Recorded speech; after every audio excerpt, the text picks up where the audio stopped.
Elle voulait avoir les coudées franches, notamment pour négocier les conditions du Brexit.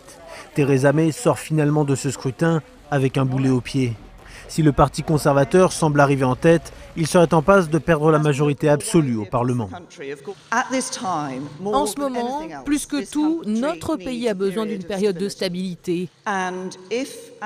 Si les premières estimations sont correctes et que le Parti conservateur a remporté le plus de sièges et probablement le plus de voix, alors ce sera de nouveau notre responsabilité de nous assurer que le pays connaisse cette période de stabilité et c'est ce que nous ferons.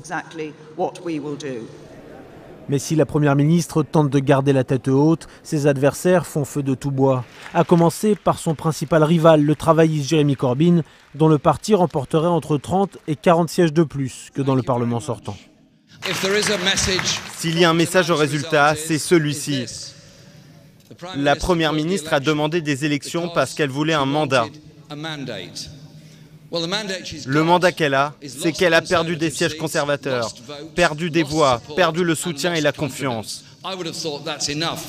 Je pense que c'est assez pour qu'elle parte et laisse la place à un gouvernement vraiment représentatif des citoyens de ce pays. Si Theresa May est mise en difficulté, la défaite est lourde pour les indépendantistes écossais du SNP. Ils perdraient une vingtaine de sièges. Les libéraux démocrates, parti le plus europhile de Grande-Bretagne, doublent eux leur nombre de parlementaires, mais restent extrêmement minoritaires.